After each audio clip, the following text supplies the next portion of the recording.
চা শ্রমিক অধ্যুষিত মৌলভীবাজার ৪ আসন।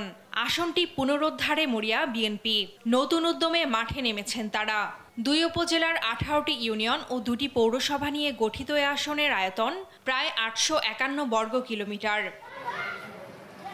এ আসনে বিশাল চা শ্রমিক জনগোষ্ঠী ও প্রায় ৪০টি নৃতাত্ত্বিক গোষ্ঠী ভোটের ভাগ্য নির্ধারণে গুরুত্বপূর্ণ ভূমিকা রাখবে।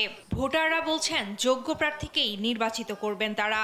১৭০ টাকা মজুরি, আমাদের সংসার চালাতে অনেক কষ্ট হয়। আমরা আগামীতে ভোট দেব বুঝে। যোগ্য ব্যক্তি আমরা চাইতেছি যে আমরা নির্বাচন করে দেশকে উন্নত করব। নিরপেক্ষভাবে নির্বাচন হয়, এই নির্বাচন হলে সকল জনগণই আমরা লাভবান হব।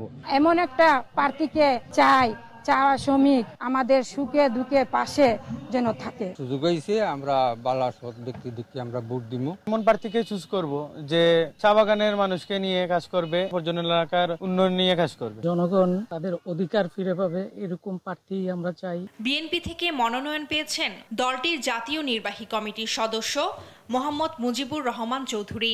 জনগণের উন্নয়নে নিবেদিত হয়ে কাজ করার প্রতিশ্রুতি দেন তিনি। উন্নয়নমূলক কমিটি আমরা গঠন করছি, সমন্বয় কমিটি। তাদের মাধ্যমে উঠে আসবে কি কি কোথায় প্রবলেম আছে এগুলি করব। শ্রীমঙ্গলে পর্যটনের একটা বিষয় আছে, এইটাতে কাজ করব। চাঁদাবাজি, সন্ত্রাসী, হিরোইন, গাঁজা, মাদক এই বিষয়গুলা থেকে একেবারে নিশ্চিহ্ন করার চেষ্টা করব।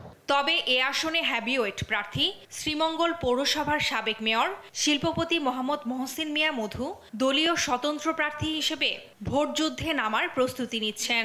জনগণের কাজের বিনিময়ে ভোট চাইতেছি, আমার কর্মর বিনিময়ে। দীর্ঘদিন মানুষের কাছে কাজ করে আমি আস্থা অর্জন করছি। গেল ৫ তারিখে যখন সারা বাংলাদেশে, বিশেষ করে আমার শ্রীমঙ্গল কোমলগঞ্জের মানুষ, তখন কেউই পাশে ছিলেন, আমি একা দাঁড়াইছি মানুষের পাশে।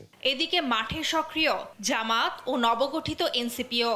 জামাত থেকে লড়ছেন সিলেট মহানগরের সহকারী সেক্রেটারি অ্যাডভোকেট মোহাম্মদ আব্দুর রব। এনসিপি থেকে কেন্দ্রীয় যুগ্ম সদস্য সচিব প্রীতম দাস এবং খেলাফত মজলিস থেকে জেলা সহসভাপতি মাওলানা নুল মুত্তাকিম জুনায়েদ।